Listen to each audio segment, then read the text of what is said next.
Hi అండి. ఎలా ఉన్నారు? ఈ మధ్యకాలంలో మన పెన్మచ్చ సుబ్బరాజు గారు, అదే మన పెన్మచ్చ బాబాయ్ ఏదో అంటున్నాడు. ఒకసారి ఆయనకి మనం సమాధానం చెప్పేటువంటి ప్రయత్నం చేద్దాం. రైట్, ఒకసారి వినండి. మరి కయ్యను ఆదాము యొక్క కూతుర్ని అంటే సొంత చెల్లెల్ని పెళ్లి చేసుకున్నట్ట కాదా మీరు ఎక్కడ అబ్రహాము అంటే ఇప్పుడు మన పెన్మచ్చ బాబాయ్ గారికి వచ్చిన డౌటానుమానం ఏంటంటే, మీ బైబిల్ ప్రకారంగా వావి వరుసల గురించి మీ బైబిల్ వాళ్ళు మాట్లాడకూడదు. నాకు తెలిసి అక్కడ ఎవరో ఒక వ్యక్తి వావి వరుసల గురించి ప్రశ్నించినట్టున్నారు. అప్పుడు ఈయన వారికి రిప్లై ఇస్తూ ఏమంటున్నాడంటే, బైబిల్లో ఉన్నటువంటి బైబిల్ నమ్మేటువంటి మీరు వావి వరుసల గురించి అస్సలు మాట్లాడకూడదు. ఎందుకు మాట్లాడకూడదంటే, మీ బైబిల్లోనే ఆదాము అవ్వల సంతానం ఎవరిని పెళ్లి చేసుకున్నారు? ఒకళ్ళకొకళ్ళే కదా పెళ్లి చేసుకుంది. అన్న చెల్లెళ్ళు అక్క తమ్ముళ్ళే కదా. కయ్యను ఇంతకు ఎవరిని పెళ్లి చేసుకున్నాడు? కయ్యను కూడా సొంత చెల్లెల్నే కదా పెళ్లి చేసుకుంది. కాబట్టి అసలు బైబిల్ ప్రారంభంలోనే వావి వరుసలు తప్పించింది. కాబట్టి మీరు వావి వరుసల గురించి మాట్లాడకూడదు అన్నట్లుగా మన బాబాయ్ గారు మాట్లాడుతున్నారు. ఈ మధ్య చాలా మందికి కూడా ఇదే సందేహం ఉండుండొచ్చును గాక. ఏమని, అదేంటండి బాబు, బైబిల్ వావి వరుసల గురించి అలా అద్భుతంగా మాట్లాడుతాయి కదా, మరి అలాంటిది ఆదామవ్వల కాలాల్లో మరి వాళ్ళందరూ సర్వైవ్ అయ్యి ఇంత దూరం మానవ జాతి వచ్చిందంటే వాళ్ళలో వాళ్ళే పెళ్లి చేసుకోబట్టే కదా. అంటే అన్నా చెల్లెళ్ళు అక్కా తమ్ముళ్ళ పెళ్ళిళ్ళని బైబిల్ స్వాగతించిందా? అప్పుడైతే ఓకేనా, ఇప్పుడైతే తప్ప అన్నట్టుగా మాట్లాడే వాళ్ళు కూడా లేకపోలేదు. వాళ్ళకి నేను సమాధానం చెప్పాలనుకున్నా. ఒకటేంటంటే, పెన్మచ్చ బాబాయ్, ఇప్పుడు ఆదామవ్వలకి పుట్టారు కదా, వాళ్ళందరూ ఒకళ్ళకొకళ్ళు ముఖ్యంగా భిన్న లింగాలు అన్నా చెల్లెళ్ళు అక్కా తమ్ముళ్ళు అవుతారని బైబిల్ ఎక్కడ చెప్పింది బాబాయ్? నువ్వు చెప్పు. బైబిల్ ఎక్కడ ఏం చెప్పిందా? బైబిల్ ఎక్కడా చెప్పల. మన దగ్గరున్న ఇదే వరుస ఆ ప్రాంతంలో కూడా అదే వరుస వాళ్ళని గ్యారంటీ లేదు కదా. బైబిల్ ఎక్కడ కూడా ఆదామవ్వలకి పుట్టినటువంటి రెండు భిన్నలింగాల వాళ్ళు ఒకళ్ళకొకళ్ళు అన్నా చెల్లెళ్ళు అవుతారు, అక్కా తమ్ముళ్ళు అవుతారని బైబిల్ ఎక్కడ చెప్పలేదే. బైబిల్ ఏమని చెప్తుంది? మీరు ఫలించి అభివృద్ధి పొంది విస్తరించి భూమిని నిండించండి. అంటే అసలు వాళ్ళు పుట్టిందే ఒకళ్ళనొకళ్ళు వివాహాలు చేసుకొని భూమిని నిండించటానికి. అసలు వాళ్ళు ఈ లోకంలో జన్మించిందే అన్నా చెల్లెలుగా బతకటానికి కాదు, ఒకళ్ళకొకళ్ళు వివాహం చేసుకొని మానవ జాతిని ముందుకు తీసుకెళ్ళటానికి. అంటే అన్నా చెల్లి అనే లేబులు వాళ్ళ మీద పెట్టకండి. లేదు అసలు. అక్క తమ్ముడు అన్నా చెల్లి అనే లేబుల్ వాళ్ళకి లేదు. వాళ్ళు పుట్టుకతో రెండు లేబుల్స్ కలిగి ఉన్నారు. స్త్రీలందరూ కూడా స్త్రీ అనే లేబుల్, చెల్లి అక్క అనే లేబుల్ లేదు వాళ్ళకి. పురుషులందరికీ కూడా పురుషుడు అనే లేబుల్. అంటే దేవుడు పెట్టని లేబుల్స్ని 2026లో ఆఫీసులో కూర్చున్న నువ్వు నీ లేబుల్ని తీసుకొని వెళ్ళి అప్పుడెప్పుడు ఆదామవ్వల కాలంలో ఈ లేబుల్ని అతికిచ్చే ప్రయత్నం చేస్తావేంటి? అసలు అతికించేటువంటి ప్రయత్నం చేయకూడదు. బైబిల్ ఎక్కడా కూడా వాళ్ళు ఒకళ్ళకొకళ్ళు అక్క తమ్ముళ్ళు అన్న చెల్లెళ్ళు అవుతారని ఈ లేబుల్తో వాళ్ళని సృష్టించారని దేవుడు ఎక్కడ చెప్పలా. వాళ్ళని కేవలం స్త్రీలుగా కేవలం పురుషులుగా మాత్రమే సృష్టించాడు. మీకు అర్థం కావడానికి ఒక ఉదాహరణ చెప్తా.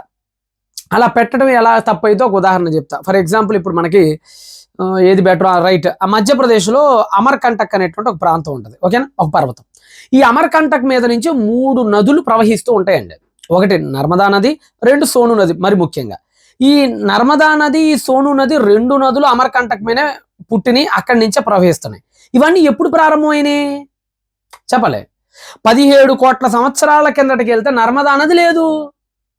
17 కోట్ల సంవత్సరాల కిందకి వెళ్తే సోను నది లేదు. అప్పుడు కేవలం అమర్కంటక్ అనే ఒక పర్వతం మీద నీటి ఓట మాత్రమే ఉంది, నీటి సదుపాయం మాత్రమే ఉంది. అంటే అమర్కంటక్ లాంటి ప్రాంతంలో నీటి ఓట మాత్రమే ఉంది. అప్పుడు నర్మదా లేదు, అప్పుడు సోను లేదు. కాబట్టి తర్వాత కాలంలో అది ప్రవహించగా ప్రవహించగా ప్రవహించగా ఒక నది నర్మదా అయింది. ఆ తర్వాత మరొక వైపు మరొక దిక్కును ఇంకోటి ప్రవహించగా ప్రవహించగా అది సోను అయింది. అంటే సోన్ రివర్ కానీ నర్మదా రివర్ కానీ 17 కోట్ల సంవత్సరాల కిందట లేవు. అప్పుడు కేవలం నీటి ఓటే. ఇప్పుడు అమర్కంటక్ దగ్గరికి వెళ్ళి అమర్కంటక్ దగ్గర నీటి ఓటను చూసి ఇది నర్మదా నది, ఇది సోను నది అని విభజించవచ్చా మనం? నీటి ఓట పుట్టుద్ది కదా ఎక్కడ, అమర్కంటక్ దగ్గర. ఆ నీటి ఓటకి ఇప్పుడు నువ్వు ఏం పేరు పెడతావు? ఆ నీటి ఓట నర్మదా నది అని పిలుస్తావా? ఆ నీటి ఓట సోను రివర్ అని పిలుస్తావా? లేదంటే మధ్యలో స్కేల్ పెట్టి గీత కొట్టేమని విభజిస్తావా? అసలు విభజించడం కుదిరిద్దా? కుదరదు కదా. కుదరదు కదా బాబాయ్.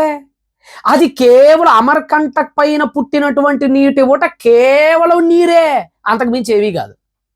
కేవలం H2O, అంతకుమించి ఏమీ కాదు. అదొక నీటి ఊట. దానికి నువ్వు నర్మదా నది అని లేబుల్ పెట్టకూడదు, తప్పు అది. తర్వాత పుట్టింది నర్మదా నది. అమర్కంటక్ మీద ఉన్న నీటి ఊటకు సోను నది అని పేరు పెట్టకు, లేదు తప్పు అది. తర్వాత పుట్టింది సోను నది. అంటే అసలు ఈ నదులు పుట్టక మునుపున్న నీటి ఊటకి ఈ లేబుల్స్ మనం పెట్టకూడదు. అది కేవలం అమర్కంటక్ మీద పుట్టినటువంటి స్వచ్ఛమైన పవిత్రమైన నీళ్లు మాత్రమే. అది ఫలానా నది అని నువ్వు చెప్పకూడదు. ఇప్పుడున్న లేబుల్ని తీసుకెళ్ళి అప్పుడు నువ్వు అతికించకూడదు. తర్వాత నది ప్రవాహం పెరిగే కొంది, అది ఇంకా తనను తాను ప్రవహించే కొంది తర్వాత కాలంలో ఇది నర్మదా నది అయిందండి, ఇది సోన్ నది అయిందండి, అది ఇంకో నది అయిందండి అని తర్వాత నదులు వచ్చినాయి. తర్వాత వచ్చిన నదుల పేర్లు తీసుకెళ్ళి అమర్కంటక్ మీరున్న స్వచ్ఛమైన నీటి ఊటకు నువ్వు పెట్టకూడదు కదా. పెడతాం తప్పు కదా. నర్మదా నదిలో ఎవడో వరదలు వచ్చి 4 చచ్చారు. అది తీసుకెళ్ళి నువ్వు అమర్కంటక్ ఆపాదిస్తావా, నర్మదా నదికి ఆపాదిస్తావా? సోన్ నదిలో ఏదో లోయలో దిగి ఎవడో పోయాడు, అది తీసుకెళ్ళి అమర్కంటక్ ఆపాదిస్తూ సోన్ నది వరకే పరిమితం చేస్తావా? ఫ్యాక్టరీలు బాగా పెరిగిపోయినాయి, కాలుష్యం బాగా పెరిగిపోయింది, నర్మదా నది నీళ్లు అపవిత్రం అయిపోయినాయి అనుకుందాం. ఇప్పుడు ఇది అమర్కంటక్ ఆపాదించకూడదు కదా. అమర్కంటక్ స్వచ్ఛమైంది, అక్కడి నుంచే ఈ నది వచ్చి ఉండొచ్చు. కానీ దీని కాలుష్యం అమర్కంటక్ మనం ఆపాదించకూడదు. సోన్ నది అమర్కంటక్ నుంచే వచ్చి ఉండొచ్చు, కానీ సోన్ నదిలో చచ్చిన 10 మందిని తీసుకెళ్లి ఈ ఘాతకన్ను నువ్వు అమర్కంటక్ ఆపాదించకూడదు. అదేంటండి మరి ఈ 2 వచ్చినాయి అక్కడి నుంచే కదండి అంటే, అక్కడి నుంచే వచ్చినాయి కానీ అప్పుడు ఈ 2 లేవు కాబట్టి. అర్థమైందా? అలానే ఆదామవ్వల కాలాల్లో వాళ్ళు కేవలం H2O టమాటోలో మనుషులు అంతే, అంతకుమించి ఏమీ కాదు వాళ్ళు. తర్వాత సమాజ వ్యవస్థ ముందుకెళ్లే కొంది, సమూహాలుగా మానవుడు పెరిగే కొంది, కుటుంబాలుగా మనుషులు విస్తరించే కొంది, అప్పుడు మానవుడు గీతలు గీసుకొని వరసల్ని పెట్టుకోవడం ప్రారంభించాడు. అవి తర్వాత వచ్చినాయి. ఆదామవ్వల కాలాల్లో ఈ వరసలు లేవు. ఫస్ట్ మీరు గుర్తుపెట్టుకోండి. రెండో విషయం ఏంటంటే, ఇది నేనే కాదు, ఈ రోజుల్లో ఏదో బైబిల్ని చూసి హవ్వా అన్న చెల్లెళ్ళు పెళ్లిళ్ళు చేసుకున్నారటండి ఆదాం కాలంలో, హవ్వా అక్క తమ్ముడు పెళ్లి చేసుకున్నారటండి హవ్వ కాలంలో అని అనుకోవటానికి ఏం లే. మీ నాస్తికుడు ఎవరు? Frederick Engels. తెలుసుగా సుబ్బరాజు బాబాయ్? నాకు తెలిసి ఫ్రెడరిక్ యాంగిల్స్ రాకుండా నువ్వు నాస్తికుడు అయితే పక్కాగా అయ్యి ఉండవు. పక్కాగా ఫ్రెడరిక్ యాంగిల్స్ గారు మీకు తెలిసే ఉంటారు. ఎవరు ఫ్రెడరిక్ యాంగిల్స్? ఫ్రెడరిక్ యాంగిల్స్ అనే ఆయన ఒక మంచి తత్వవేత్త. అంతేకాదు దేవుడు లేడు అనేటువంటి మాటను నోటి మాటగా కాకుండా సైన్స్ ప్రకారంగా నిరూపించడానికి ఆయన చాలా ప్రయత్నాలు చేశాడు. ఆయన సైంటిఫికల్గా చాలా ఆ సమాధానాలు ఇవ్వడానికి చాలా ప్రయత్నాలు ఆయన చేశాడు. విఫలమైన దేవుడు ప్రయత్నాలు అయితే చేశాడు. రైట్? అంతే కదండి. ఈ రోజు కమ్యూనిజం, మార్క్సిజం అనే ఈ ఇజం పుట్టడానికి కూడా ప్రధాన కారుడు ఫ్రెడరిక్ యాంగిల్సే. కార్ల్ మార్క్స్ గారి పక్కనే ఉంటూ, కార్ల్ మార్క్స్ గారికి సహచరుడుగా ఉంటూ, కార్ల్ మార్క్స్ గారితో కలిసి ఈ ఇజాన్ని ముందుకు తీసుకెళ్ళాడు ఆయన. అంత గొప్ప ఆయన ఎవరు? Frederick Engels. ఆయన ఒక పెద్ద నాస్తికుడు. దేవుడు అసలు బొత్తిగా లేదని ప్రపంచానికి వాదించడంలో తన జీవితాన్ని మొత్తాన్ని ఖర్చు పెట్టాడు. ఇలాంటి ఫ్రెడరిక్ యాంగిల్స్ కూడా లెవిస్ మోర్గాన్ గారిని ఇన్స్పిరేషన్గా తీసుకొని, ఆయన ఆంథ్రోపాలజిస్ట్ అండి మోర్గాన్ గారు, ఆయన్ని ఇన్స్పిరేషన్గా తీసుకొని ఓ పుస్తకం కూడా రాశాడు. ఏంటి ఆ పుస్తకం?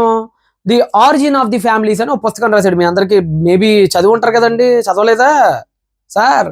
సుబ్బరాజ్ గారు చదవలేదా సార్ తమరు? ఒకసారి ఆయన రాసిన ది ఆరిజిన్ ఆఫ్ ఫ్యామిలీస్ అనే పుస్తకంలో 58వ పేజ్ 60వ పేజీలో ఏం రాశాడో ఒకసారి మీరే చూడండి. ఇదిగోండి ఇప్పుడు మీరు చూస్తున్నారు కదా, ఇది ఫ్రెడరిక్ యాంగిల్స్ గారు రాసినటువంటి పుస్తకం, ది ఆరిజిన్ ఆఫ్ ఫ్యామిలీస్ అనేటువంటి పుస్తకం ఇది. ఈ పుస్తకంలో 58వ పేజీలో కన్సాంగ్వియన్ ఫ్యామిలీస్ గురించి ఆయన మాట్లాడుతున్నాడు. ఈ కన్సాంగ్వియన్ ఫ్యామిలీస్ గురించి ఆయన మాట్లాడుతూ కింద ఆయన ఏమంటాడంటే, ఆ రోజుల్లో బ్రదర్స్ కానీ సిస్టర్స్ కానీ ఒకళ్ళొక్కొక్కరు వివాహాలు చేసుకునేవాళ్ళు. అది ఆ రోజుల్లో సామాన్యమైనటువంటి ప్రక్రియ. ఈ రోజుల్లో ఉన్న కళ్ళద్దాలతో దాన్ని చూడాల్సిన అవసరం లేదు, దాని విషయంలో తప్పని పట్టాల్సిన అవసరం కూడా లేదు అన్నట్లుగా అనే భావం వచ్చేట్లుగా దానిని వ్యతిరేకించకుండానే ఆయన చాలా క్లియర్గా రాశాడు 58వ పేజీలో. చూశారు కదా? అంటే ఆయన చాలా క్లియర్గా చెప్తున్నాడు, ఒరే నాయన ఫ్యామిలీస్ 4 రకాలుగా డివైడ్ చేశారండి. ఫ్రెడరిక్ యాంగిల్స్ గారు కానీ మోర్గాన్ గారు కానీ ఫ్యామిలీస్ 4 రకాలుగా డివైడ్ చేశారు ఆది దశ నుంచి నేటి వరకు. ఒకటి కన్సాంగ్వియన్ ఫ్యామిలీస్. ఏంటి కన్సాంగ్వియన్ ఫ్యామిలీస్ అంటే? కన్సాంగ్వియన్ ఫ్యామిలీస్ చాలా చిన్నవి, చాలా తక్కువ, మానవజాతి ప్రారంభ దశ. ఆ ప్రారంభ దశలో వివాహాలు, లైంగిక సంపర్కాలు, సెక్సువాలిటీ అనేది ఈ కుటుంబాల మధ్య జరిగిపోయింది. That's means sister and brothers and sisters మధ్య జరిగిపోయింది. ఇది కన్సాంగ్వియన్ ఫ్యామిలీస్. ఇది మొదటి దశ. రెండవ దశ వచ్చేటప్పటికి పునలువా ఫ్యామిలీస్. ఏంటి పునలువా ఫ్యామిలీస్? పునలువన్ ఫ్యామిలీస్ అంటే ఏం లేదు, ఇది రెండవ దశ. మానవ జాతి ఇంత దూరం ఈ రోజు వచ్చిందంటే ఇది రెండవ దశ. ఏంటి పునలువన్ ఫ్యామిలీస్ అంటే? ఈ పునలువన్ ఫ్యామిలీస్ లో ఇన్సెస్ట్ మ్యారేజ్ రద్దు చేయటం జరిగింది. అనగా అక్క తమ్ముడిని పెళ్లి చేసుకోకూడదు, అన్న చెల్లెళ్ళని పెళ్లి చేసుకోకూడదు అని కుటుంబాల మధ్య లైంగిక సంపర్కాన్ని, కుటుంబాల మధ్య సెక్సువల్ రిలేషన్షిప్ని బ్రేక్ చేసి నటువంటి దశ ఈ పునలువన్ దశ. పునలువన్ దశ తర్వాత పేరింగ్ ఫ్యామిలీస్ తర్వాత మోనోగామిస్ ఫ్యామిలీస్ వచ్చినాయి అని నేను కాదు, ఆంథ్రపాలజిస్టులు చెప్తున్నారు. అంతేకాదు మీ నాస్తికత్వానికి అతి పెద్ద మనిషిగా కీర్తింపబడిన ఫ్రెడరిక్ యాంగిల్స్ గారు కూడా చెప్తున్నారు. అంటే according to Frederick Engels consanguinean families లో ఈ కుటుంబాల లోపలే వివాహాలు జరగటం అనేది ఆయన కూడా ఏం తప్పట్టట్లా, దాని ఏం తప్పట్టట్లా. మరి బైబిల్ దగ్గరకు వచ్చినప్పటికి మాత్రం మీ దేవుడికి సమంజసమా, ఒకే దగ్గర నుండి ఆ అన్న చెల్లెలు అక్క తమ్ముళ్ళు పెళ్లిళ్ళు చేసుకోవటం ఏంది అని అంటాం ఏంటి సార్? 60వ పేజీలో కూడా ఏమన్నాడు ఆయన, ఒకసారి అది కూడా చూడండి. 60వ పేజీలో ఏమన్నాడు? 60వ పేజీలో పునలువన్ ఫ్యామిలీస్ వచ్చినాయి. ఈ పునలువన్ ఫ్యామిలీస్ లో ఈ కుటుంబం లోపల జరిగేటువంటి సెక్సువల్ రిలేషన్స్ మాత్రం అక్కడ రద్దు చేసి ఆ నెక్స్ట్ స్టెప్ లోకి మానవుడు అడుగు పెట్టాడని చెప్తున్నారు ఆయన. చూసారు కదా?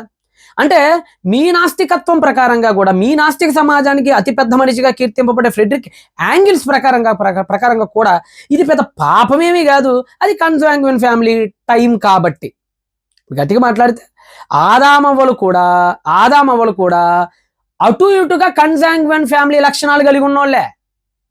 అంటే వాళ్ళు పర్ఫెక్ట్గా కన్జాంగ్వియన్ ఫ్యామిలీ అని నేను చెప్పట్లా, నీ లెక్కలోకి వచ్చి నీకు అర్థం కావాలి కాబట్టి చెప్తున్నాను. నీ భాషలో చెప్పాలంటే ఆదాం అండ్ అవ్వల కుటుంబాలు కూడా అటు ఇటుగా కన్జాంగ్వియన్ ఫ్యామిలీకి చాలా దగ్గరగా ఉన్నటువంటి ఫ్యామిలీనే వాళ్ళు కూడా.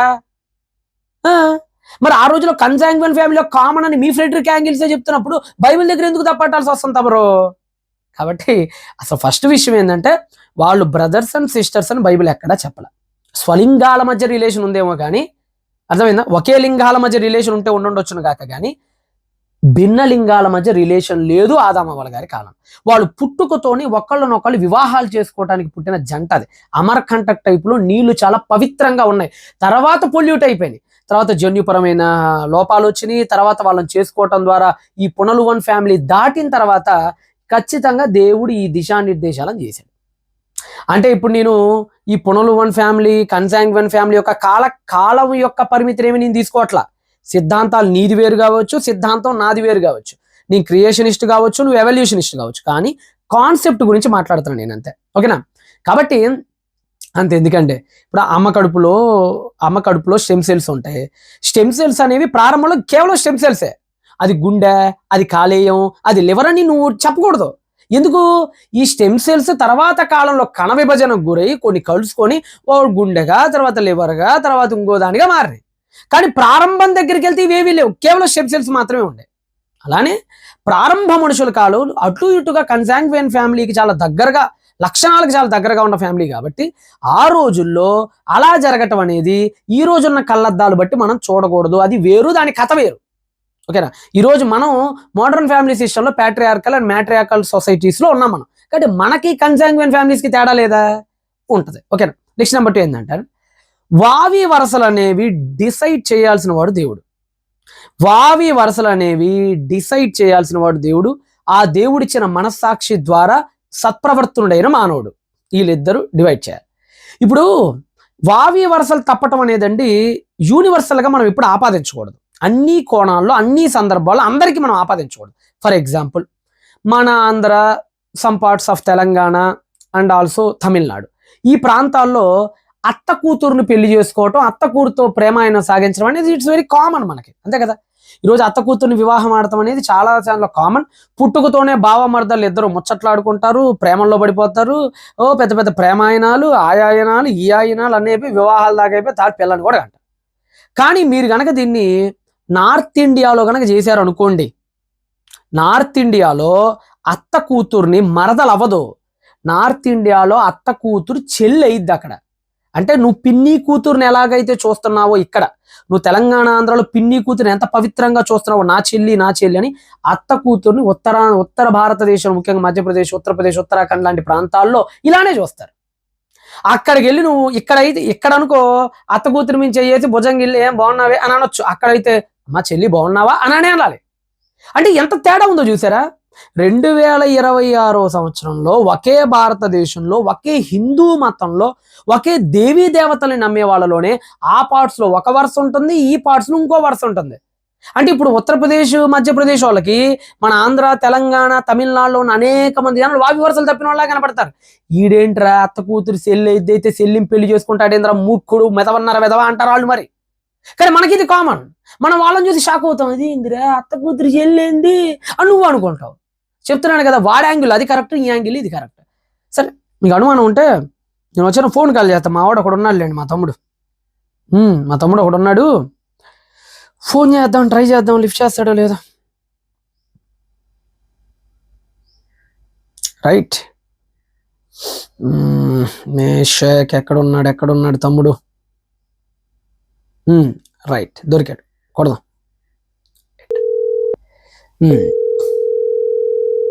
హలో మేషక్, ఎలా ఉన్నా నాన్న? గుడ్ ఈవినింగ్ అన్నయ్య, బాగున్నాను. మీరు ఎలా ఉన్నారు? నానా వెరీ గుడ్ నానా, నేను కూడా చాలా బాగున్నాను. I'm fine by God grace. Okay నానా, నాకు ఇప్పుడు చిన్న సందేహం వచ్చిందిరా నాన్న. ఇప్పుడు నువ్వు ఎక్కడున్నా? మధ్యప్రదేశ్లోనేనా ఇంకెక్కడైనా ఉన్నావా ప్రస్తుతానికి నువ్వు? ఇప్పుడు మధ్యప్రదేశ్ లో ఉన్నాను. ఓహో, ఓకే ఓకే ఓకే, మధ్యప్రదేశ్లోనే ఉన్నావా? వెరీ గుడ్ నాన్న. ఓకే నాన్న, నాకు వచ్చిన సందేహం ఏంటంటే మా ఆంధ్ర తెలంగాణ ఈ తమిళనాడు ఈ ప్రాంతాలు ఉన్నాయి కదా, ఈ ప్రాంతాల్లో అత్త కూతుర్ని మరదలు అంటారు నాన్న. అంటే అత్త కూతుర్ని మరదలు అంటారు. ఇక్కడ ప్రేమాయణాలు పెళ్లిళ్ళు కూడా చేసుకుంటారు. అండ్ మరి మీ వైపు అత్త కూతుర్ని ఏమంటారా నాన్న? మీ వైపు అత్త కూతుర్ని ఏమంటారు? అంటే ఇక్కడ అత్త కూతురిని చెల్లి అంటారన్న. ఒకవేళ కానీ పెళ్లి చేసుకుంటే చెప్పుతో కొడతారు ఎక్కడైతే. వామ్మో, అత్త కూతుర్ని చెల్లి అంటారా? పెళ్లి చేసుకుంటే చెప్పుతో కొడతారా నాన్న? చాలా కొత్తగా ఉందిరా నాన్న ఇది. చెల్లి అంటారా, మరదలు కాదా? చెల్లి అంటారా? మరదలేమవుదన్నా, చెల్లె అంటారు ఇక్కడ. చెల్లి అంటారా? అయ్యో, అదే నాన్న మా వైపు మరి అత్త కూతురులతో ప్రేమాయణాలు సాగుతాయి, పెళ్ళిళ్ళు కూడా జరుగుతాయి కదా. మరి మీ వైపు ఇలా చేస్తే చెప్పు తీసుకొని కొడతారా? ఖచ్చితంగా చెప్పు తీసుకొని కొడతారు. అబ్బో, మరి ఆంధ్ర తెలంగాణ వాళ్ళు పెళ్లిళ్ళు చేసుకుంటారు కదా, మరి మీ దృష్టిలో మరి మా ఆంధ్ర వాళ్ళు మా తెలంగాణ వాళ్ళు మరి మీ దృష్టిలో ఎలాంటి వాళ్ళు నాన్న? అంటే వాళ్ళు ఒకవేళ మనం గానీ ఇలా చేసుకున్నాం అనుకో, ఇలా చేసుకునే వాళ్ళని చూసి వీళ్ళు ఖచ్చితంగా బావి వరుసలు లేవనుకుంటారన్న. ఓ, వావి వరుసలు లేవనుకుంటారా నాన్న? అంటే ఇప్పుడు సౌత్ ఇండియన్ పీపుల్ హిందీ కళ్ళద్దాలతో చూస్తే, అంటే హిందీ వాళ్ళ కళ్ళద్దాలతో చూస్తే మరి వావి వరుసలు లేనట్టేరా నాన్న మరి? 100% అన్న అసలు. ఓకే నాన్న, ఓకే రా, థ్యాంక్ యూ రా నాన్న. రైట్, అంటే చూసారా, అంటే మన దగ్గర అత్త కూతురు మరదలు అయితే మరి వాళ్ళ దగ్గర చెల్లి అయిద్దట. మధ్యప్రదేశ్ వాడికి దృష్టిలోనేమో ఆంధ్ర వాడు వావి వరుసలు తప్పాడు. పంజాబ్ హర్యానా లాంటి కొన్ని ప్రాంతాలు ఏకంగా మధ్యప్రదేశ్లోని వావి వరుసలు తప్పినాయి అని అంటారు. అక్కడ కొన్ని కమ్యూనిటీస్ ఉంటాయి, జాట్ కానీ జజ్జర్ కానీ ఇంకా కొన్ని కమ్యూనిటీస్ ఉంటాయి. ఫర్ ఎగ్జాంపుల్ హిసార్, రోహ్తక్, జీంద్ లాంటి కొన్ని కమ్యూనిటీస్ ఉంటాయి. ఖాప్ అంటారు వాళ్ళు, ఏమంటారు భాయిచారా అంటారు వాళ్ళు. అంటే అర్థం ఏంటంటే ఒక గ్రామంలో పుట్టిన వాళ్ళందరూ అక్క తమ్ముళ్ళు అన్న చెల్లెళ్ళే, వాళ్ళు ఎవరు పెళ్లి చేసుకోకూడదు. అంటే ఇప్పుడు ఫర్ ఎగ్జాంపుల్ నేను కనుక ఆ ప్రాంతంలో ఉంటే, నేను పలానా ఎక్స్ అని విలేజ్లో కనుక పుడితే, నాతో ఏ మాత్రం సంబంధం లేని ఇంకొక అమ్మాయి ఎక్స్లో కనుక పుడితే, ఆ అమ్మాయి నాకు ఖచ్చితంగా చిన్నదైతే చెల్లైతే పెద్దదైతే అక్కది, మీ ఇద్దరు ఎటు పరిస్థితులు పెళ్లి చేసుకోకూడదు. అంతే. అంటే అది కులంతో సంబంధం లేదే, దేంతో లేదే. అంటే దీన్ని భౌగోళిక సగోత్రత అంటారు. అంటే అర్థమైందంటే ఒకే గ్రామంలో పుట్టినటువంటి స్త్రీ పురుషులు అయితే చాలు, ఏంలే పుట్టమ్మాయి స్త్రీ పుట్టోడు పురుషుడు అయితే చాలు, పెద్దోడైతే అన్న, చిన్నోడైతే తమ్ముడైపోతాడు, అంతే. అక్కడ గోత్రాలతో లేదంటే అక్కడ కులాలతో దేంతో పనిలే. ఇప్పుడు ఫర్ ఎగ్జాంపుల్ ఇందాక తమ్ముడు ఫోన్ చేసే కదా, మధ్యప్రదేశ్లో ఉంటాడు. ఇప్పుడు ఇదే మధ్యప్రదేశ్లో ఒక ఊర్లో వాళ్ళు ఇంకో ఊర్లో పెళ్లి చేసుకుంటారు. ఇప్పుడు ఫర్ ఎగ్జాంపుల్ మధ్యప్రదేశ్లో జబల్పూర్ ఉంది, నాకు బాగా తెలిసిన ప్రాంతం అది. జబల్పూర్లో ఉన్న ఆడవాళ్ళు జబల్పూర్లో ఉన్న మగాళ్ళని పెళ్లి చేసుకుంటారు. ఇది తప్పు కాదు కదా, నీ లెక్కలో నా లెక్కలో తప్పు కాదు. కానీ ఇప్పుడు నేను చెప్పినటువంటి జజ్జర్ కమ్యూనిటీ, జాట్ కమ్యూనిటీలు, హర్యానా పంజాబ్లో ఉండే కమ్యూనిటీల దగ్గరికి వెళ్ళారు అనుకో, అరే ఈ మధ్యప్రదేశ్లో వావి వరుసలు తప్పుతున్నారా, ఒకే గ్రామం వాళ్ళని పెళ్లి చేసుకున్నారు, ఇదేమన్నా సమంజసమేనరా, ఇదేమన్నా బాగుండిద్దేట్రా, ఇదంతానా వాళ్ళిద్దరు అన్న చెల్లెళ్ళు కదరా, ఇది వాళ్ళిద్దరికి పెళ్లిళ్ళు చేస్తారు ఇంద్ర ఒకే ఊరు వాళ్ళకి అని అంటారు వాళ్ళు. అంటే అంటే అంటే ఒక సౌత్ ఇండియన్ పర్సన్ మధ్యప్రదేశ్ లాంటి వ్యక్తికి వావి వరుసలు తప్పినోడు అవుతాడు. ఒక మధ్యప్రదేశ్ వ్యక్తి పంజాబ్ హర్యానాలోని కొన్ని పర్టికులర్ సెక్స్కి ఇతర వావి వరుసలు తప్పినోడు అవుతాడు. ఇలా మనం ఆలోచించుకుంటూ పోతే వావి వరుసలు అనేవి సమాజాన్ని బట్టి, బోర్డర్స్ని బట్టి ఒకే మతంలో కూడా వేరువేరుగా ఉంటాయి.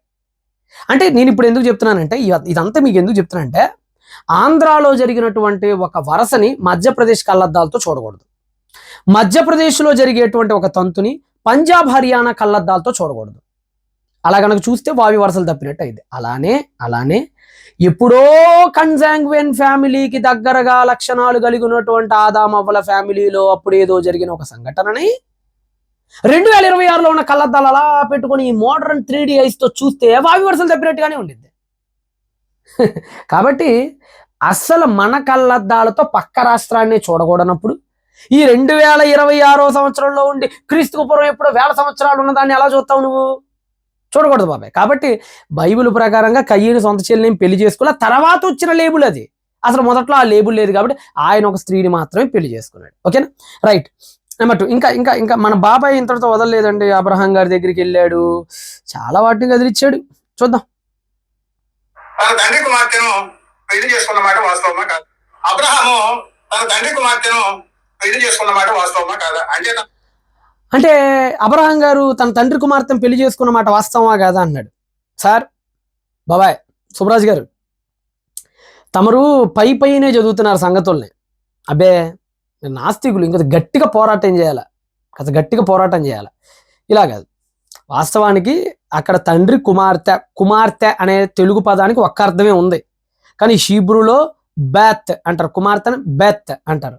అదే సమయంలో కుమారుణ్ణి బెన్ అంటారు. కాబట్టి ఈ బెత్ అంటే అర్థం ఏంటంటే కుమార్తె కావచ్చు, మనవరాలు కావచ్చు, ముని మనవరాలు కూడా కావచ్చు, మనం చెప్పలేము. కాబట్టి నా తండ్రి యొక్క బెత్ని పెళ్లి చేసుకున్నాను. అక్కడ బెత్ ప్లేస్లో నువ్వు బ్రాకెట్లో ఏం పెట్టాలి అనేది కాంటెక్స్ట్ చెప్పాలి, కల్చర్ చెప్పాలి. కాబట్టి కల్చర్ ప్రకారంగా అబ్రహాం గారు తెరహు గారికి పుట్టిన, అంటే 2వ భార్య సంతానం 3వ భార్య సంతానం అట్లా కూడా ఆయన పెళ్లి చేసుకోవాలా. ఆయన తెరహు గారి మనవరాల్ని పెళ్లి చేసుకున్నాడు.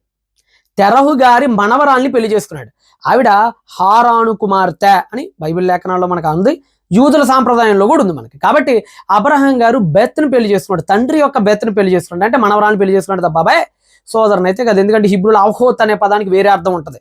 అది ఫరో దగ్గరికి వెళ్ళినప్పుడు, అబీమెలెకు చెప్పినప్పుడు నేను నా తండ్రి కుమార్తెను చేసుకున్న మాట వాస్తవమే అని అక్కడ కూడా అవహోత్ అంటారు. దాని గురించి మాట్లాడుకోవాలంటే ఇంకో పెద్ద గంట సేపు టాపిక్ కూడా చెప్పుకోవచ్చు. కాబట్టి ఆయన ఏమి సోదరుని చెల్లిని పెళ్లి చేసుకోలేదు. తనకు సోదరి వరుస అయ్యి ఆవిడని పెళ్లి చేసుకున్నాడా లేదా? లేదు. పెద్ద కుమారుడైన ఏరుని దేవుడు చంపేసిన తర్వాత అతని సోదరుడైన వానాన్ని యోధ పిలిచి నీ వదిన గారి దగ్గరికి పోయి మరిది ధర్మం. బాబాయ్ నేను అదే చెప్పేది. నువ్వు వదిన గారి దగ్గరికి వెళ్ళి వదిన గారి దగ్గరికి వెళ్తాం అనేది, అసలు ఆ వదిన గారు అనే లేబుల్ ఆ రోజుల్లో లేదు. యోధ సమాజంలో వదిన గారు అనే లేబుల్ లేదు. యూదుల్లోనే కాదు, మన ఇండియాలో కూడా చాలా కమ్యూనిటీస్లో లేదు. మన ఇండియాలో కూడా గోండ్ కమ్యూనిటీ హిందువులే, కానీ అక్కడ వదిన అనే సాంప్రదాయం ఉండదు. జాట్ కమ్యూనిటీ, అక్కడ కూడా వదిన అనే సాంప్రదాయం లేదు. మన భారతదేశంలోనే చాలా చోట్ల సహోదరుడి యొక్క భార్యని వదినగా అనే లేబుల్ వాళ్ళు అతికించలేదు.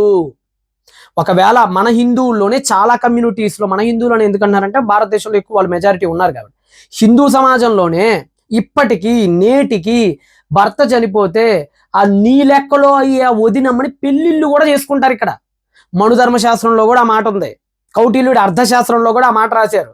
కాబట్టి సోదరుడి భార్యని వివాహం చేసుకోవటం అనేది భారతదేశంలో కూడా ఉంది. అక్కడెక్కడ ఇజ్రాయెల్లోనూ సౌదీ అరబ్లోనే కాదు, భారతదేశంలో కూడా లెవరేట్ మ్యారేజెస్ అంటారు. అట్నే ఇప్పటికీ చాలా గిరిజన ప్రాంతాల్లో ఇదే సాంప్రదాయం ముందుకెళ్తుంది. కాబట్టి అదేమీ పెద్ద భూతేమీ కాదు. ఒకవేళ భూత అయితే భారతదేశంలో కూడా దాన్ని బ్యాన్ చేయాలి. మరి అట్లయితే ప్రకారం ఆమెకి సంతానాన్ని కనమని చెప్పి ఆదేశించాడా లేదా? వానాను వదిన గారికి సంతానం కనడం ఇష్టం లేక అబ్బో ఓనాను వదిన గారికి అసలు లేబులే లేదు అక్కడ. అయ్యగారు పేరు పెట్టి దానికి గారు కూడా పెట్టారు. సరే, వెరీ గుడ్, గౌరవించడంలో తప్పలేదు. నెక్స్ట్ థింగ్, ఇష్టం లేక అంటే మరి వదిన గారికి పిల్లల్ని కంటే ఇష్టం లేకపోతే మరి తన శమన్ని ఎందుకు కింద విడిచిపెట్టాడు అంటే అయ్యగారికి అంటే మన ఒనా, అందుకని దీన్ని ఒనానిజం అంటారండి. అందుకనే టెక్నికల్గా కూడా ఇప్పటికీ మెడికల్ టెర్మినాలజీ ఏంటంటే ఎవరైతే సంభోగం చేసి ఆ శమన్ని కిందే విడుదల చేసేస్తారో దాన్ని ఇప్పటికీ కూడా ఒనానిజం అంటారు. ఎందుకంటే ఒనాన్ చేశాడు కాబట్టి దాన్ని. ఇప్పుడు సరే, ఈ విషయం మీకు ఎందుకు చెప్తున్నానంటే, ఒనాన్ అనేటువంటి ఈ వ్యక్తికి పిల్లలు పుట్టించడం మాత్రం ఇష్టం లేనప్పుడు ఏం చేయాలో మూసుకొని, నా వల్ల కాదు నాన్న, నేను అలా చేయలేను, రెండో వాడికి ఇవ్వని చెప్పాలా. కానీ చేసుకొని ఆవిడతో సుఖపడి ఆవిడతో సంతోషం అనుభవించి అంతా అయిపోయి ఆవిడని ఒక దిక్కు చేసి అసలు బిడ్డని ఇవ్వటం కోసమే ఆ తల్లి వచ్చేది. ఈ లోపల మళ్ళీ ఈడేం చేశాడు, అయ్యగారు బయటకు వదిలేశాడు శమన్ని. అంటే అసలు ఆ తల్లి వచ్చిందే ముందుకు సంతానాన్ని తీసుకెళ్ళటం కోసం, అది తప్ప వీడు సుఖాలు పోగాలని ఊహించి వదిలేశాడు. అందుకని దేవుడు కోపం చేసి పడేశాడు. ఏముందాడు తప్పు? వాడేమన్నా పెద్ద మంచిగా పూలెట్టి దండం పెట్టి ఏమన్నా ఆరతిత్త చూసుకుంటే ఏమన్నా చంపేశాడా ఏంది? రేటస్సుని నేల మీద వదిలేయడానికి కారణంగా దేవుడు అతన్ని చంపాడా లేదా? చంపాడు. చంపాడు, తప్పే కదా మరి, అందుకని చంపాడేసాడు. సామాజిక స్వయంగా పిల్లల్ని కన్నమాట వాస్తవమా కాదా? వాస్తవమా కాదంటే అదే వాస్తవం. ఇంకొక వాస్తవం ఉంది. నువ్వు అన్నీ అర్ధ సత్యాలు చెప్తున్నావు బాబాయ్. అర్ధ సత్యాలు ఏంటంటే యోధా తన కోడలతో పిల్లల్ని కన్నాడా లేదా, ఓకే, కానీ దాని వెనక ఏముంది? తెలిసి కన్నాడా, తెలియక కన్నాడా, మరి జీవితంలో ఎప్పుడైనా ఆవిడ దగ్గరికి వెళ్ళాడా? బైబిల్ ఏం చెప్తుంది? యోధా తామారుతో పిల్లల్ని కన్నాడని చెప్పిన అదే బైబిల్ తలకాయ దించుకొని నడి రోడ్డు మీద దేవుడు బట్టలు ఒప్పదీసి నుంచోబెట్టాడు. ఆధ్యాత్మికంగా పరువు మొత్తం పోగొట్టుకున్నాడు యోధ. అందరి ముందు అర్థం అయిపోయింది ఆ సాక్ష్యం ఈయన ద్వారా జరిగిందని. అందుకని నువ్వు నాకంటే నీతిమంతురాలు అమ్మ అని చెప్పి తనకు తాను ఒక పాపాప్పుడిగా చెప్పుకొని తలకాయ దించుకొని బతికాడు. జీవితంలో మళ్ళీ ఆవిడ దగ్గరికి వెళ్ళలేదని కూడా బైబిల్ చెప్పింది. మరి ఇది కూడా చెప్పాలిగా తమరు. చెప్పపోతే ఎట్టా? చెప్పాలి. రూబేను తన తండ్రి ఉపపత్నిని కలిశాడా లేదా? రూబేను తన తండ్రి ఉపపత్తుని కలిశాడా లేదా? కలిశాడు. అది మేము కొత్తగా వెళ్ళి యెరూషలేము వెళ్ళి బాగా తవ్వి రూబేను అనే పలక బాబు, రూబేను అనేవాడు తన పిన తల్లితో వెళ్ళాడు, ఇది బైబిల్ మనకు చెప్పలేదు, దాచిపెట్టేసింది అని నువ్వేమైనా కనిపెట్టి చెప్పావా? కాదు కదా సార్, మాస్టర్ గారు, కాదు కదా, ఉన్నదే కదా తమరు చెప్తుంది. అదే బైబిల్ ఇంకోటి కూడా చెప్పింది కదా. ఏం చెప్పింది? రూబేను తన పినతల్లితో వెళ్ళాడని చెప్పిన అదే బైబిలు అలా వెళ్ళినందుకు గాను దేవుడు గట్టిగా చాచి లెంపకాయ కొట్టి బర్త్ రైట్ మొత్తం వెనక్కి లాక్కొని బొచ్చ చేతికిచ్చి బెగ్గరగా బతుకుపో అని చెప్పాడని కూడా బైబిల్ చెప్పింది కదా. జన్మ స్వాతంత్రం పోగొట్టుకున్నాడు కదా రూబేను. వాళ్ళ నాన్న శపించాడు కదా, నువ్వు కంటికి కనపడకుండా వెళ్ళిపోరా బాబు ఇక్కడి నుంచి, అచంచురుడు నీలవలే అయిపోతామని చెప్పాడు కదా.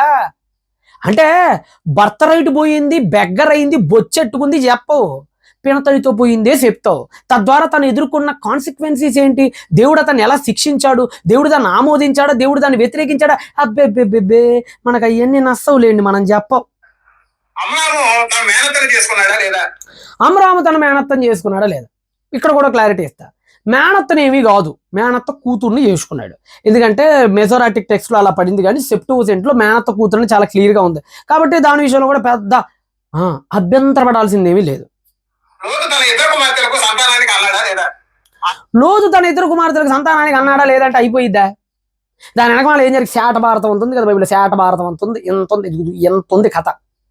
అతను ఆ రోజు వెళ్ళటం, సొదొమ గొమొర్రా రాక పోవటం, అక్కడ దరిద్రాలు జరగటం, తర్వాత దేవుడు బయటకు రమ్మని చెప్పటం, అయ్యగారు రాక పోవటం, వాళ్ళ తర్వాత రావటం, ద్రాక్షరసం ఏవటం, ఆ తర్వాత బిడ్డలు వెళ్ళటం, అతనికి తెలియకుండా సంభోగించడం, తర్వాత బిడ్డలు పోట్టడం, తర్వాత దేవుడు శపించటం, ఎంత ఉంది కదా బాబాయ్. ఇవన్నీ చెప్పకుండా నువ్వు పైపైన చెప్పేది ఎట్ట చెప్పు? నువ్వు ఎట్ట చెప్పు? మనుషులు పిచ్చుకొక్కను కొట్టారు అని మాత్రమే చెప్తున్నావు. ఎందుకు కొట్టారు? ఆ పిచ్చుకొక్క ఎన్నిసార్లు గడిచింది, ఎంతమంది పిల్లల్ని గడి, అది కూడా చెప్పు. అది కూడా చెప్తే కదా ఈ కొట్టింది న్యాయమో కాదు అర్థమైద్ది.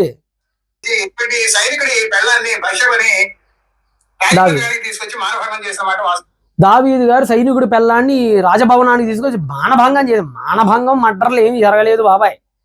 ఆవిడ కూడా మానభంగం అంటే నోట్లో గొడ్డ కుక్కేసి చేయటం కదా బలవంతంగా. బలవంతంగా ఏమీ జరగలేదు. ఆవిడికి కూడా సగం ఇష్టంతోనే వచ్చింది. ఆవిడ కూడా ద్రోహం పాలిభాగస్తురాలు అయింది. అక్కడ అన్యాయం అయిపోయింది ఊరియా. అందుకనే దేవుడు సావగొట్టి చెవులు మూసాడు దావీదుని. సింహాసనం నుంచి కిందకి దింపి పరిగెత్తని లంగోట వేసుకొని పరిగెత్తినట్టు చేశాడు.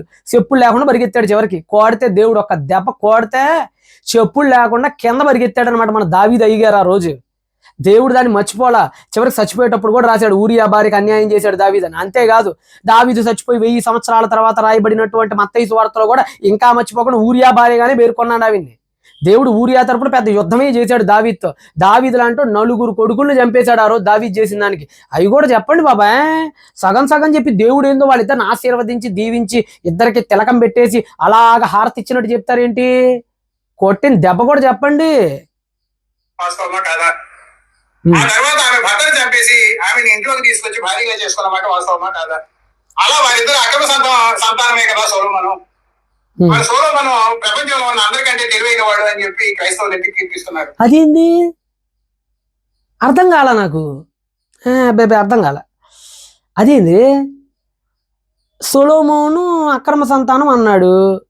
ఓకే, అక్రమ సంతానం అయితే మళ్ళీ తెలివిగల్లోడని కీర్తిస్తారు ఎందుకని అంటాడు ఏంది? వారిద్దరు అక్రమ సంతానమే కదా సొలొమోను. మన సొలొమోను ప్రపంచంలో ఉన్న అందరికంటే తెలివైన వాడు అని చెప్పి క్రైస్తవులు ఎత్తి కీర్తిస్తున్నారు. అదేంది బాబాయ్, కీర్తించకూడదా? అంటే తెలివి ఉంటే కీర్తించకూడదా? అంటే అక్రమ సంతానం అయితే ఒకవేళ కాదులేండి, అప్పటికి భార్య పెళ్ళి అయిపోయింది ఆయనకి. అంటే అక్రమ సంతానం అయితే కీర్తించకూడదా బాబాయ్? అదేంటి, నాకు అసలు అర్థం కాలే ఈ లాజిక్.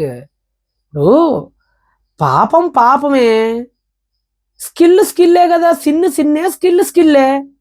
ఇప్పుడు ఫర్ ఎగ్జాంపుల్ మన సచిన్ టెండూల్కర్ ఫ్రెండ్ వినోద్ కాంబ్లే ఉన్నాడు, అతను పెద్ద డ్రగ్గిస్ట్, మందుకు బానిసాడు, అందుకని చెప్పి అతను మంచి క్రికెటర్ కాదని చెప్తావా? మన న్యూజిలాండ్ జెస్సీ రైడర్ ఉన్నాడు, అతను కూడా ఇలానే మత్తు పానీయాలకు అలవాటు పడ్డాడు, అందుకని చెప్పి అతను మంచి బ్యాట్స్మెన్ కాదని చెప్తావా? నాకు అర్థం కాల.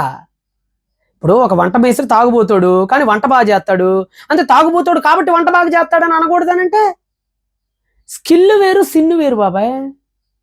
సొలొమోన్ని అదే బైబిల్ ఎండగట్టింది, సొలొమోన్ని అదే బైబిల్ అసలు ఎట్ట దింపాలో రాట్లే అట్ట దింపాడు దేవుడు. అదే సమయంలో తెలివి ఉంది కాబట్టి తెలివిగల్లోడు అన్నాడు, ఆ దేవుడు అన్నాడు కాబట్టి మేము కూడా చెప్తున్నాం. ఇది ఎక్కడ గొడవ? ఇప్పుడు బిల్ గేట్స్ ధనవంతుడు, ఈ మధ్య ఆ లావిడికి డాకులు ఇచ్చాడు, అందుకని చెప్పి బిల్ గేట్స్ ధనవంతుడు కాకుండా పోతాడా? విజయ్ ఈ మధ్య, ఎవరు విజయ్ అంటే మా విజయ్ కాదు, జోసఫ్ విజయ్, తమిళనాడు. మరి జోసఫ్ విజయ్ ఆ లావిడికి ఈ మధ్య విడాకులు ఇచ్చేసి ఆ త్రిషతో ఉంటున్నాడని టాకు, మనకి క్లారిటీ లేదు, అందుకని చెప్పి సీఎం కాదంటావా ఏంది? నాకు అర్థం కాలే ఈ లాజిక్. అక్రమ సంతానం కాదు అసలు మొదట. సరే ఒకవేళ అయినా కానీ తెలివిగల్లోడు ఎందుకు కీర్తిస్తారంటారు? ఇది తెలివిగల్లోడు కాబట్టి తప్పదు, మరి ఏం చేద్దాం. అదే సమయంలో పెద్ద పాపిస్తోడు అని కూడా అంటాం మేము అప్పుడప్పుడు, అంటే ఇంత ఘాటుగా అనలే కానీ పెద్ద పాపం చేసేయడం కూడా అంటాం, మరి మేమే అంటాం, రెండు అంటాం, మరి అది కూడా ఒకసారి వినాల్సింది. సొలొమోనుకి 700 మంది భార్యలు, 300 మంది ఉపపత్నులు ఉన్నమాట వాస్తవమా కాదా? అది మీరేమి వీళ్ళు అక్కడేమి ఎంక్వైరీ చేసి భార్య లిస్ట్ ఏమి బయటికి తేలేదు, అది కూడా బైబిల్ చెప్పింది వాస్తవం, ఇంకేముందాడా? బైబిల్లో దేవుడు మీరందరూ యుద్ధానికి వెళ్ళండి, వాళ్ళని చంపండి, పురుషులందరినీ చంపండి, పురుష సంయోగం ఎరిగిన స్త్రీలందరినీ చంపండి, పురుష సంయోగం ఎరగని స్త్రీలను మటుకు మేము మీకోసం ఉంచుకోండి, అందులో నాకు వాటా ఇవ్వండి అని చెప్పి అడిగిన మాట వాస్తవం. అర్థం కాల. యుద్ధానికి వెళ్ళినప్పుడల్లానట దేవుడట పురుష సంయోగం ఎరుగని స్త్రీలను ఏమో తీసుకురండి, పురుష సంయోగం ఎరిగిన స్త్రీలను చంపని చెప్పాడా? యాడ చెప్పాడు బాబాయ్? నువ్వు చెప్పు, యుద్ధానికి వెళ్ళినప్పుడు యాడ చెప్పాడు చెప్పు, ఎక్కడ ఏం చెప్పాడు అట్లా? యాడ చెప్పాడు? ఒక్కసారి చెప్పాడు. అది ఎవరి కోసం చెప్పాడు? మిద్యానీయుల మొయాబీయుల కూటమిపై యుద్ధానికి వెళ్ళినప్పుడు మాత్రమే చెప్పాడు. జాగ్రత్తగానండి. ఈరోజు బైబిల్లో చాలా మంది ఇలానే వాగుతున్నారు. ఏమంటున్నారు తెలుసా? బైబిల్లో దేవుడు యుద్ధానికి వెళ్ళినప్పుడు పురుష సంయోగం ఎరుగని స్త్రీలను తెచ్చుకొని వాళ్ళని వాడుకోమని చెప్పాడు, ఎరిగిన వాళ్ళని ఏమో చంపిపడేయమని చెప్పాడు. ఈయనేం దేవుడు అన్నారు? నాయనా, ఎన్నో యుద్ధాలు చేశాడు, ఏ యుద్ధంలో కూడా దేవుడు ఆ పని చెప్పలా. అమలేకైట్స్ జరిగినప్పుడు కానీ, కనానైట్స్, పెరజైట్స్, గిర్గాషైట్స్, హివైట్స్, హిటైట్స్, జబూసైట్స్, ఎవ్వరితో జరిగిన యుద్ధంలో కూడా దేవుడు ఈ మాట చెప్పనుగాక చెప్పలేదు. ఓకేనా? మరి ఎక్కడ చెప్పాడు? ఒక్కసారి చెప్పాడు, అది కూడా ఎవరి దగ్గర చెప్పాడు? మిద్యాను మొయాబు కూటమి గురించి చెప్పాడు. అక్కడే ఎందుకు చెప్పాడు? ఆ యుద్ధంలోనే అలా చేయమని ఎందుకు చెప్పాడు? అన్ని యుద్ధాల్లో చేయమని, ఒక్క యుద్ధంలో చేయమని, ఆ యుద్ధంలో కూడా ఎందుకు అలా చేయమని చెప్పాడు? చేయాలి కదా ఎంక్వైరీ, నాస్తిక బాబాయ్, చేయాలి కదా. అసలు దానికి ముందు బ్యాక్గ్రౌండ్ ఏం జరిగింది? ఇశ్రాయేలీలో 24,000 మంది చనిపోవటానికి, అలా చెప్తున్నా, ఇశ్రాయేలు జాతిలో 24,000 మంది చనిపోవటానికి మిద్యాను మొయాబీయులు కారకులయ్యారు. వాళ్ళ ఆడోళ్ళే వీళ్ళని చంపారు. సంఖ్యాకాండం 25వ అధ్యాయం, the book of numbers chapter number 25 verse number 1 to 3 కానీ 6 to 10 కానీ మీరు చదవండి. బైబిల్ ఓపెన్ చేసి చదవండి. అక్కడ ఏమైనా ఉంటది? మొయాబు స్త్రీలు, నెక్స్ట్ మిద్యాను స్త్రీలు, కొజ్బి, మిద్యాను ప్రధాని కుమార్తెట కొజ్బి. ఇలా కొజ్బి అనేటువంటి మిద్యాను స్త్రీలు, మొయాబు స్త్రీలు ఇద్దరు కలిసి ఇశ్రాయేలీలతో పాపం చేసి 24,000 మంది ఇశ్రాయేలీలు చావటానికి ఆ స్త్రీలు కారకులయ్యారు. వాళ్ళు హనీ ట్రాప్ చేశారు. వాళ్ళు హనీ ట్రాప్ చేసి 24,000 మంది చావు కారకులయ్యారు, మిద్యాను మొయాబు స్త్రీలు. అందుకని దేవుడు ఏం చేశాడు? 31వ అధ్యాయంలో వీళ్ళు వెళ్ళేటప్పుడు, ఒరే నాయన, ఏ స్త్రీల ద్వారానైతే మీరు నాశనం అయిపోయారు, ఏ స్త్రీలైతే మిమ్మల్ని పతనం చేశారో, అదే యుద్ధానికి మీరు వెళ్ళినప్పుడు, అదే రాజుల మీదకి మీరు వెళ్ళినప్పుడు వాళ్ళ స్త్రీలలో పెళ్లి కాని వాళ్ళని మీరు తెచ్చుకోండి, మీకు ఇష్టమైతే శుభ్రంగా పెళ్లి కూడా చేసుకోమని చెప్పాడు. ఉంచుకోమని చెప్పలా, ఉంచుకోమని చెప్పాడా? చెప్పాడండి. ఏమని చెప్పాడు అక్కడ దేవుడు? ఒకసారి తీయండి. ఒకసారి నీ కూడా ఇప్పుడే సెట్ చేస్తాను. ద్వితీయోపదేశ కాండం డ్యూటోనమీ చాప్టర్ నెంబర్ 21 వర్స్ నెంబర్ 9, 10 ఒకసారి చూడండి. 9, 10, 11, 12 ఒకసారి చదవండి. ఏమని చెప్పాడు ఇక్కడ? నీవు నీ శత్రువులతో యుద్ధము చేయబోనప్పుడు నీ దేవుడైన యెహోవా నీ చేతికి వారిని అప్పగించిన తర్వాత వారిని చెరపట్టి ఆ చెరపట్టబడిన వారిలో రూపవతి అయిన దానిని, అనగా కాస్త అందంగా ఉన్న దానిని కనుక చూచి ఆమెను మోహించి ఆమెను పెండ్లి చేసుకున్న మనస్సయి నీ ఇంట ఆమెను చేర్చుకొనిన తర్వాత, అంటే పెళ్లి చేసుకొనిన మనసై, పెళ్లి చేసుకొనిన మనసై అంటే యుద్ధానికి వెళ్ళాడు.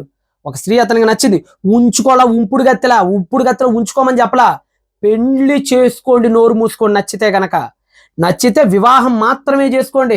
ఎక్స్ట్రాలు చేశాడంటే తాటత్తిస్తానని చెప్పాడు అక్కడ దేవుడు. ఏం చేశాడు చదవండి అక్కడ.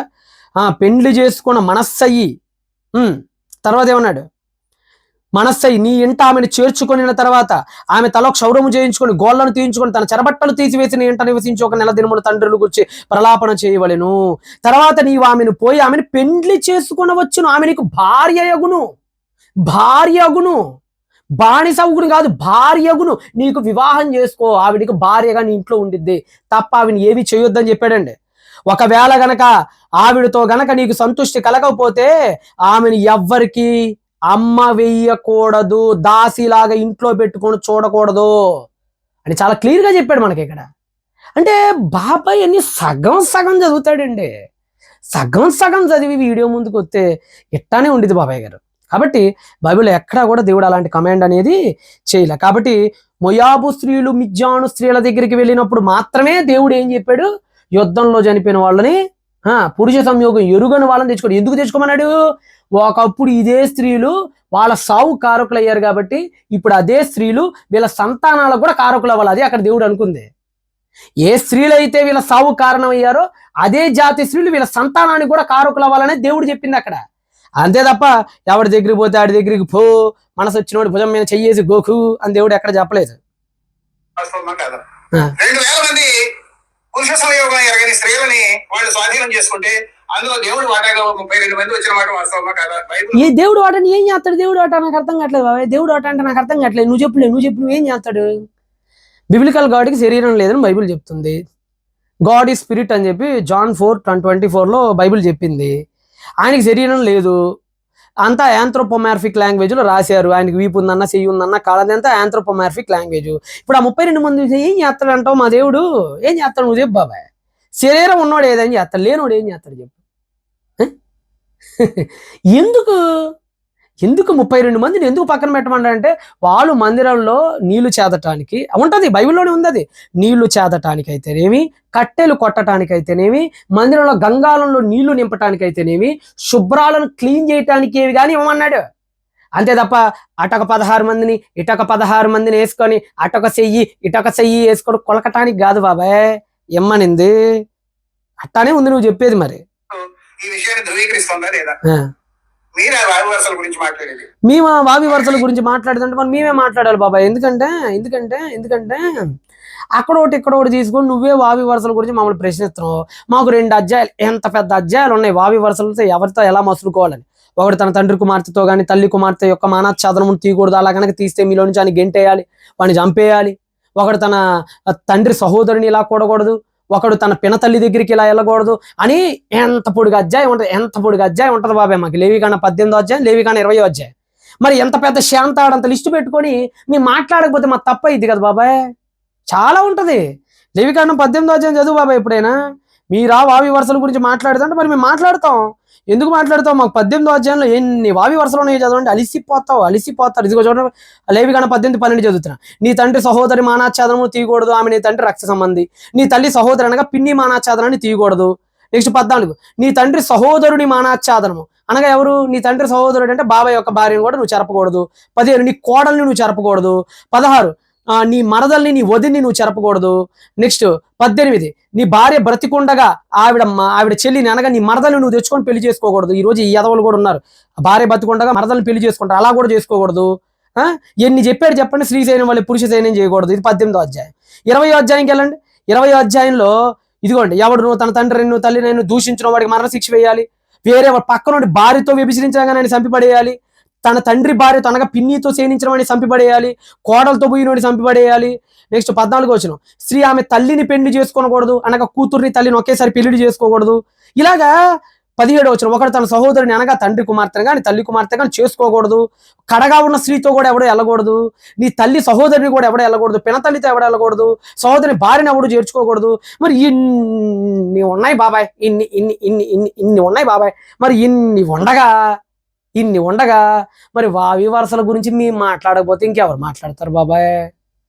కాబట్టి ఖచ్చితంగా వావి వరసల యొక్క సంస్కరణ బైబిల్ తెచ్చింది, బైబిల్ చేసింది. బైబిల్ గ్రంథంలో గతంలో జరిగినాయని డిస్క్రిప్షన్సా ప్రిస్క్రిప్షన్సా? బైబిల్లో 2 ఉంటాయండి, ఒకటి డిస్క్రిప్టివ్, 2 ప్రిస్క్రిప్టివ్. డిస్క్రిప్షన్ ఉంటుంది, ప్రిస్క్రిప్షన్ ఉంటుంది. ఏది చూసుకోవాలిగా. ఇప్పుడు ఫర్ ఎగ్జాంపుల్ TV9 ఉంది. TV9లో పలానా వ్యక్తి పలానా దిశ అనే అమ్మాయిని 7 వ్యక్తులు రేప్ చేశారంట. డిస్క్రిప్షనా ప్రిస్క్రిప్షనా? సుబ్రాజ్ బాబాయ్ మీరు చెప్పండి, డిస్క్రిప్షనా ప్రిస్క్రిప్షన్? అదే డిస్క్రిప్షన్ అంటే ఏంది? TV9 దిశ రేప్ కేసు జరిగిందని చెప్పాడు కాబట్టి మీరు కూడా అలా చేయమని చెప్పినట్ట కాదు కదా. అదే TV9 గోడేస్తాడు, ఏమని వేస్తాడు? కట్టం తీసుకున్న వాడు గాడిద. అది ప్రిస్క్రిప్షన్. ఇలా పాటించండ్రా మంచిదని చెప్తున్నాడు. హెల్మెట్లు పెట్టుకోకపోతే జరిమానాలు విధిస్తున్నారు, ఇది ప్రిస్క్రిప్షన్. పాటించండ్రా అని చెప్తున్నాడు. ఆరోగ్యాన్ని పాడు చేసుకోకుండా, అది ప్రిస్క్రిప్షన్. ప్రిస్క్రిప్షన్లు ఉంటాయి, డిస్క్రిప్షన్లు ఉంటాయి. పేపర్ చదివేటప్పుడైనా, టీవీ చూసేటప్పుడైనా. బైబిల్లో కూడా ప్రిస్క్రిప్షన్స్ ఉంటాయి, డిస్క్రిప్షన్స్ ఉంటాయి. ప్రిస్క్రిప్టివ్స్ ఉంటాయి, డిస్క్రిప్టివ్స్ ఉంటాయి. ఏది డిస్క్రిప్టివ్? ఇవి నువ్వు చెప్పిన అన్నీ డిస్క్రిప్టివ్లే, ఒక్కటి ప్రిస్క్రిప్టివ్ లేదు. ఎందుకంటే యుగాంతమందున్న మీకు బుద్ధి కలగటానికే అవన్నీ రాశాడని చెప్పాడు. అవి చేయమని కూడా చెప్పాలి. ఒకవేళ యోధా కోడలతో వెళ్ళటానికి కనుక దేవుడు సమర్థిస్తే లేవికాండం 20వ అధ్యాయంలో కోడలతో వెళ్ళిన చంపాడని రాయకూడదుగా. ఒకవేళ అబ్రహాం గనక తన సొంత తండ్రి కుమార్తెను కనుక చేసుకొని దేవుడు దాన్ని ఆమోదించు కనుక ఉంటే, నీ తండ్రి కుమార్తెను కానీ తల్లి కుమార్తెను కానీ చేసుకుంటే పోతామని 20వ అధ్యాయం లేవికాండంలో రాయుడుగా తనకు తన విరుద్ధంగా చెప్పులే నువ్వు చెప్పులే బాబాయ్. రూబేన్ పినతల్లితో పోయాడు అనేది కనుక బైబిల్ సమర్థించి ఇద్దరు మీద అక్షంతలు కనుక వేసుంటే, ఒకడు తన తండ్రి ఉపపత్తిని చేరితే వాడిని చంపిబడి అంటారని లేవికాండం 18-20 చెప్పరుగా. కాబట్టి బాబాయ్ అవన్నీ డిస్క్రిప్టివ్స్. లేవియకాండం 18వ అధ్యాయం ప్రిస్క్రిప్షన్. అది మేము పాటించాల్సిందే. కాబట్టి ముందు వెనక తెలియకుండా, ఏంది తలా తోక తెలియకుండా, ఏకీ జడ్డికి మధ్య ఎన్ని అక్షరాలు ఉన్నాయో తెలియకుండా ఒక్కడి గూగుల్లో అలా కొట్టేసుకొని అలా చదివేసుకొని వీడియో ముందుకు వచ్చేసి అనవసరంగా వీడియోలు చేయమాకు బాబాయ్, మాకు తలపోటును.